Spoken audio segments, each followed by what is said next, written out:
ഓം നമോ നാരായണായ. ശ്രീമന്നാരായണീയം ദശകം 2 ശ്ലോകം 7 പറഞ്ഞു കഴിഞ്ഞത്. ഇന്ന് 8ഉം 9ഉം നോക്കാം. രണ്ടും വളരെ ബന്ധപ്പെട്ടത് തന്നെയാണ്. 7-ാമത്തേൻ്റെ തുടർച്ചയാണ്. ഭക്തിയോഗമാണ് മറ്റ് 2 യോഗമാർഗങ്ങളെക്കാളും, ജ്ഞാനയോഗത്തെക്കാളും കർമ്മയോഗത്തെക്കാളും ശ്രേഷ്ഠം എന്ന് നമ്മളുടെ മനസ്സിൽ ഉറപ്പിക്കുകയാണ്. നമ്മളെ ഭക്തിയിലേക്ക് നയിക്കുകയാണ് ഭട്ടതിരിപ്പാട്. അതിനുശേഷം വേണം മുന്നോട്ട് പോകാൻ. ഏറ്റവും എളുപ്പമായ ഈ വഴി എല്ലാവരും അറിയട്ടെ എന്ന് വിചാരിച്ചിട്ടാണ്. 8ാമത്തെ ശ്ലോകം നോക്കാം. നിഷ്കാമം നിയതസ്വധർമ്മചരണം യത് കർമ്മയോഗാഭിധം തദ്ദൂരേദ്യഫലം യദൗപനിഷദ ജ്ഞാനോപലഭ്യം പുനഃ തത്വവ്യക്തതയാ സുദുർഗമതരം ചിത്തസ്യ തസ്മാദ്വിഭോ ത്വത്പ്രേമാത്മകഭക്തിരേവ സതതം സ്വാദീയസി ശ്രേയസി. കഴിഞ്ഞ ശ്ലോകം അവസാനിക്കുമ്പോൾ മഹാലക്ഷ്മി വല്ലഭ, അങ്ങ് ഞങ്ങൾക്ക് ലക്ഷ്മി ദേവിയെ, സമ്പത്തിനെ മാത്രമായിട്ട് തരണ്ട, കർമ്മയോഗവും വേണ്ട, ജ്ഞാനയോഗവും ഞങ്ങൾക്ക് വേണ്ട, ഭക്തി തരൂ, ഭക്തി മാത്രം തന്ന് അനുഗ്രഹിക്കൂ എന്ന് പറഞ്ഞു. വീണ്ടും അത് തന്നെയാണ് പറയണത്. നിഷ്കാമം എന്ന് പറഞ്ഞാൽ എന്താ? യാതൊരു കാമവും ഇല്ലാതെ, ഫലം ആഗ്രഹിക്കാതെ സർവലോക കല്യാണത്തിന് വേണ്ടി ചെയ്യുന്ന പ്രവൃത്തി. നിയത സ്വധർമ്മചരണം, വിധിപ്രകാരം നമുക്ക് എന്താണോ സ്വധർമ്മമായിട്ട് ഓരോരുത്തർക്കും ഓരോന്നാവുമല്ലോ വന്നിട്ടുള്ളത്, അത് ആചരിക്കുക. നിഷ്കാമമായിട്ട് സ്വന്തം വിധി അനുവദിച്ചിട്ടുള്ള കർമ്മങ്ങൾ ഏറ്റവും നന്നായിട്ട് ഭഗവതർപ്പണമായിട്ട് ലോകോപകാരത്തിന് മാത്രം എന്ന ഒരു ലക്ഷ്യത്തോടു കൂടി ചെയ്യുക. അതിനെയാണ് കർമ്മയോഗാഭിധം, പേര് കർമ്മയോഗം എന്ന് പേരിട്ടിട്ടുള്ളത്. അത്തരം പ്രവൃത്തികളെയാണ് നിഷ്കാമമായി നിയത സ്വധർമ്മചരണം, സ്വധർമ്മം ചെയ്യുക എന്നത്. അതിനൊരു ദോഷമുണ്ട്. തദ് ദൂരേത്യ ഫലം, അതിൻ്റെ ഫലം വളരെ ദൂരെയാണ്, പെട്ടെന്ന് കിട്ടില്ല. ഫലം എന്ന് ഉദ്ദേശിക്കുന്നത് എന്താണ്? മോക്ഷമാണ്, യോഗമാണ്, ഭഗവാനോട് യോജിക്കുക. അത് ഈ കർമ്മയോഗം വഴി നിഷ്കാമമായി സ്വധർമ്മം ചെയ്യുക എന്ന ആ ജീവിത രീതി വഴി ലഭിക്കുക എന്നത് ദൂരെയാണ്, എളുപ്പമല്ല. യദൗപനിഷദജ്ഞാനോപലഭ്യം പുന 2ാമത്തെ മാർഗം. പിന്നെയുള്ളത് യത് ഔപനിഷദജ്ഞാനോപലഭ്യമാണ്. ഉപനിഷത് ജ്ഞാനത്തെ അറിയുക എന്നതാണ്. അതിനാണ് ജ്ഞാനയോഗം എന്ന പേര്. ഉപനിഷത്തുകളിലുള്ള അറിവിനെ നമുക്ക് സ്വായത്താക്കണം. അതാണെങ്കിലോ പുന തത്തു അവ്യക്തതയാ സുദുർഗമതരം, അതിന് 2 ദോഷമുണ്ട്. അത് അവ്യക്തമാണ്. നമ്മളുടെ ഇന്ദ്രിയങ്ങൾ വഴിയൊന്നും എളുപ്പത്തിൽ ആ ഉപനിഷജ്ഞാനം അകത്തേക്ക് പ്രവേശിക്കാൻ പറ്റുന്നതല്ല. മാത്രമല്ല സുദുർഗമതരം, വളരെ വളരെ കഠിനമാണ് അതിൻ്റെ വഴികൾ. നല്ലോണം ശ്രദ്ധ വെച്ച് എത്ര പഠിച്ചാലും തീരാത്ത അത്രയ്ക്കും ജ്ഞാനമുണ്ട്. അത് സ്വായത്തമാക്കുക എന്നതിന് വളരെ പ്രയാസങ്ങൾ നേരിടേണ്ടി വരും. ആദ്യം പറഞ്ഞു കർമ്മയോഗം, അതിൻ്റെ ഫലം കിട്ടാൻ വൈകുമെന്ന് പറഞ്ഞു. പിന്നെ പറഞ്ഞു ജ്ഞാനമാർഗമുണ്ട്, ജ്ഞാനയോഗമുണ്ട്, അത് അവ്യക്തമാണ് എന്നുള്ള ഒരു ദോഷമുണ്ട്. മനസ്സിലാക്കാൻ വളരെ ബുദ്ധിമുട്ടാണ്. മാത്രമല്ല കഠിനമാണ്, അതിൻ്റെ വഴി ദുർഗമമാണ്. പിന്നെ പറഞ്ഞു തസ്മാത്, അതുകൊണ്ട് വിഭോ പ്രേമാത്മക ഭക്തിരേവ സതതം, പിന്നെയുള്ള ഏറ്റവും എളുപ്പമുള്ളതും ഹൃദയദ്രവീകരണ ശക്തിയുള്ളതും ആയിട്ടുള്ള, എനിക്ക് ഏറ്റവും ഇഷ്ടപ്പെട്ടിട്ടുള്ള വഴിയാണ് ഭക്തിയോഗം. അത് പ്രേമാത്മക ഭക്തിയാണ്. അവിടുത്തെ പ്രേമാത്മകമായിട്ടുള്ള ഭഗവാനോട് സ്നേഹമുള്ള ആ ഭക്തി, അത് തന്നെയാണ്. അത് മാത്രമാണ്. സതതം, എന്നും എപ്പോഴും, ഒരു താമസവുമില്ല, ഒരു വിഷമവുമില്ല, അതിന് ബുദ്ധിമുട്ടുമില്ല. അങ്ങനെ സ്വാദീയസിയാണ്, എപ്പോഴും പറയുന്ന വാക്കാണ്. മധുരമാണ് സ്വാദു സ്വാദു പദേ പദേ, ഓരോ പദത്തിലും കേൾക്കുന്തോറും വായിക്കുന്തോറും ചൊല്ലുന്തോറും ഒക്കെ വളരെയധികം സ്വാദിഷ്ടമാണ്, മധുരതരമാണ്. ശ്രേയസി, ശ്രേയസ് മോക്ഷവും തരുന്നതാണ് ആ മാർഗം. അതുകൊണ്ട് ഭക്തിമാർഗം, ഭക്തിയോഗം തന്നെയാണ്, ഭക്തി തന്നെയാണ് ഏറ്റവും വലുത്. ഇത് കലികാലാണ്. മന്ദ, സുമന്ദ, മന്ദഗതയ, മന്ദഭാഗ്യ എന്നൊക്കെയാണ് ഇവിടെയുള്ള ആൾക്കാർ. എത്ര വലിയ പണ്ഡിതന്മാരായിക്കോട്ടെ, ബുദ്ധിമാന്മാർ, ശാസ്ത്രജ്ഞന്മാർ ആരായിക്കോട്ടെ, അവരുടെയൊക്കെ കാര്യമാണ് പറഞ്ഞിരിക്കുന്നത്. സമയവും ഭാഗ്യവും ബുദ്ധിയും ശക്തിയും ഒക്കെ മറ്റുള്ള യുഗങ്ങളിലുള്ളതിനേക്കാളും എത്രയോ മന്ദമാണ്, കുറവാണ്. അതുകൊണ്ട് കർമ്മയോഗവും ഭക്തിയോഗവും നമുക്ക് ബുദ്ധിമുട്ടാണ്. പതിവായി ചെയ്യേണ്ട സ്വധർമ്മങ്ങൾ നിഷ്കാമമായിട്ട് ഒരു സ്വാർത്ഥതയും ഇല്ലാതെ ചെയ്യുക എന്ന് പറഞ്ഞാൽ അത് എളുപ്പമുള്ള കാര്യമല്ല. അതുപോലെ തന്നെ ഏറെക്കാലമെടുത്ത് ജ്ഞാനം സ്വന്തമാക്കുക എന്ന് പറഞ്ഞാലും, അഹം ബ്രഹ്മാസ്മി എന്നുള്ള ആ നില വരുത്തുക എന്ന് പറഞ്ഞാലും അതും ബുദ്ധിമുട്ടാണ്. ഭക്തിയോഗം അങ്ങനെയല്ല.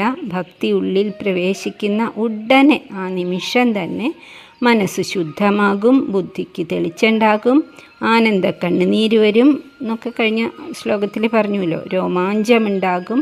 അതുകൊണ്ട് മധുരതരമായ മാർഗം, ഭഗവാനോട് ചേരാനുള്ള, നമ്മളുടെ ജന്മലക്ഷ്യം നേടാനുള്ള മാർഗം പരിശുദ്ധമായ ഭക്തി തന്നെയാണ്. എളുപ്പമാണ്, ഒന്ന് ശ്രദ്ധിച്ചാൽ പെട്ടെന്ന് മനസ്സിലാകും. നിഷ്കാമം നിയതസ്വധർമ്മചരണം യത് കർമ്മയോഗാഭിധം തത് ദൂരേദ്യഫലം യദൗപനിഷദജ്ഞാനോപലഭ്യം പുനഃ തത്വവ്യക്തതയാ സുദുർഗമതരം ചിത്തസ്യ തസ്മാദ് വിഭോ ത്വത്പ്രേമാത്മകഭക്തിരേവ സതതം സ്വാദീയസി ശ്രേയസി. 9ാമത്തെ ശ്ലോകം കൂടി നോക്കാം. അതിലും ഭക്തിയുടെ മഹത്വം തന്നെയാണ് പറയണത്. ഭക്തിയുടെ കാര്യം പറയണേക്കാളേറെ ജ്ഞാനയോഗത്തിനും കർമ്മയോഗത്തിനും ഉള്ള ബുദ്ധിമുട്ടുകളൊന്നും കൂടിയും പറയാണ്. അത്യായാസകരാണി കർമ്മപടലാനി ആചര്യ നിർയന്മല ബോധേ ഭക്തിപഥേ അഥവാപ്യുചിതതാം ആയാന്തി കിം താവത ക്ലിഷ്ട്വാ തർക്കപഥേ പരം തവ വപുർ ബ്രഹ്മാഖ്യം അന്യേ പുനഃ ചിത്താർദ്രത്വം ഹൃദേ വിചിന്യ ബഹുഭി സിദ്ധ്യന്തി ജന്മാന്തരൈ. കർമ്മയോഗത്തിൻ്റെ കാര്യമാണ് ആദ്യം പറയുന്നത്. അത്യായാസകരാണി കർമ്മപടലാനി ആചര്യ. എല്ലാത്തിൻ്റെയും ഗുണങ്ങൾ നിഷേധിക്കുന്നൊന്നുമില്ല, എല്ലാതും നല്ല മാർഗം തന്നെയാണ്. അത്യായാസകരമാണ് ഈ നിഷ്കാമമായിട്ടുള്ള കർമ്മം ചെയ്യുക എന്ന് പറയുന്നത്. അത് രാവിലെ തൊട്ട് വൈകുന്നേരം വരെ നമ്മൾ ചെയ്യുന്ന ഓരോ കർമ്മവും ഒട്ടും അല്പം പോലും നമുക്ക് വേണ്ടിയല്ലാതെ ഭഗവാന് സമർപ്പിച്ച് ലോകനന്മ ലക്ഷ്യമാക്കി എന്നെന്നും എപ്പോഴും അങ്ങനെ ചെയ്യുക എന്നുള്ളത് അത്യായാസകരാണിയാണ്. ചെയ്യാൻ പറ്റുകയൊക്കെ ചെയ്യും, പക്ഷേ അത് ബുദ്ധിമുട്ടാണ്. അതിൻ്റെ ഫലം എന്താണ്? നിർയന്മല, മനഃശുദ്ധി കൈവരുത്തും. ബോധേ ഭക്തിപഥേ, അതുപോലെ തന്നെ ഭക്തിപഥത്തിലേക്കുള്ള ഒരു വഴി തുറന്നു തരുന്നതാണ് ബോധമാർഗം അല്ലെങ്കിൽ ജ്ഞാനമാർഗവും. ജ്ഞാനമാർഗവും ഈ ആയാസത്തോടു കൂടി ചെയ്യുന്നത് തന്നെയാണ് ഈ കർമ്മമാർഗവും അതെ, കർമ്മയോഗവും അതെ. പക്ഷേ അതിന് ഒരു ഗുണമുണ്ട്. ഉചിതതാം ആയാന്തി നിർയന്മല. ആ മനഃശുദ്ധി എന്ന ഏറ്റവും ഉചിതമായിട്ടുള്ള മാർഗത്തിലേക്ക് നമ്മളെ പ്രവേശിപ്പിക്കും. അതാണ് കിം താവത. അതുകൊണ്ട് എന്താ കാര്യം? എന്തിനാണ് അത്രയൊക്കെ ബുദ്ധിമുട്ടുന്നത്? അത്യായാസകരാണി കർമ്മപടലാനി ആചര്യ. ആചരിച്ചുകൊണ്ട് കർമ്മയോഗം ആയാസകരമാണ്, ബുദ്ധിമുട്ടാണ്. എന്നിട്ടും അതിനെ ആചരിക്കുന്നത് മനഃശുദ്ധി കൈവരുത്തും. നിർയന്മല, മനസ്സിലെ മാലിന്യങ്ങളൊക്കെ ഇല്ലാതാക്കും, നിർമ്മലമാക്കും മനസ്സിനെ.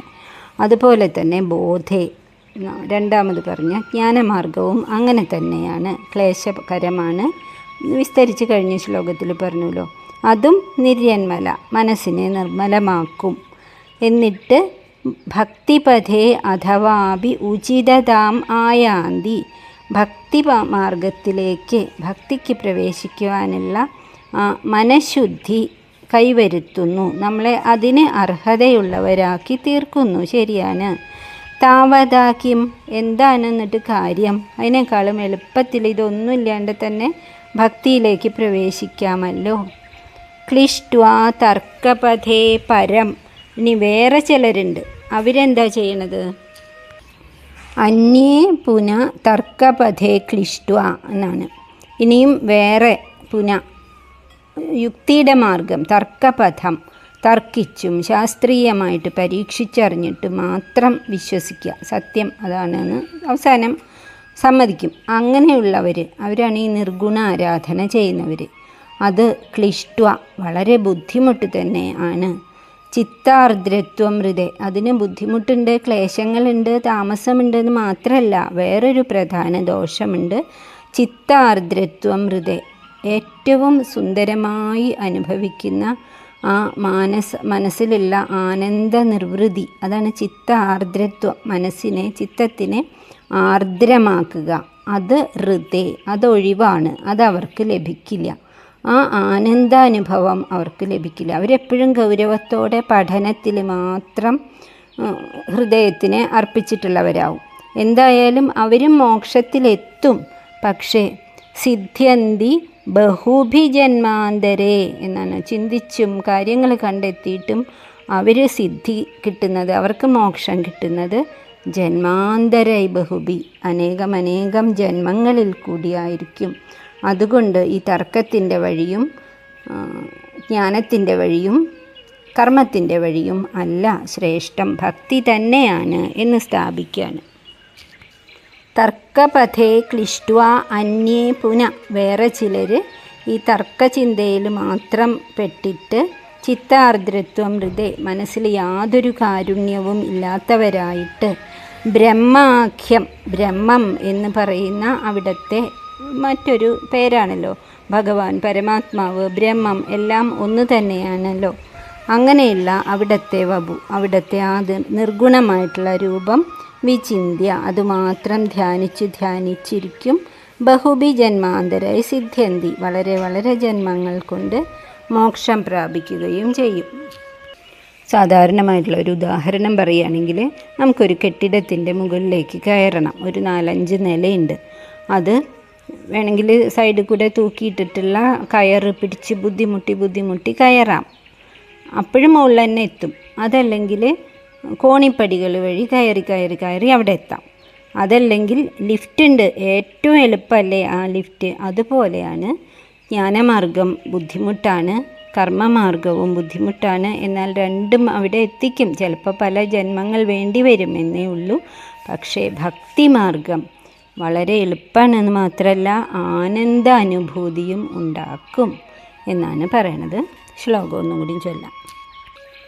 അത്യായാസകരാണി കർമ്മപടലാന്യാചര്യ നിർയന്മല ബോധേ ഭക്തിപഥേ അഥവാഭ്യുജിതതാം ആയാന്തി കിം താവതാ ക്ലിഷ്ട്വാ തർക്കപഥേ പരം തവ വപുർബ്രഹ്മാഖ്യമന്യേ പുന ചിത്താർദ്രത്വം ഹൃദേ വിചിന്യ ബഹുഭി സിദ്ധ്യന്തി ജന്മാന്തരൈ. ഓം തത്സത്.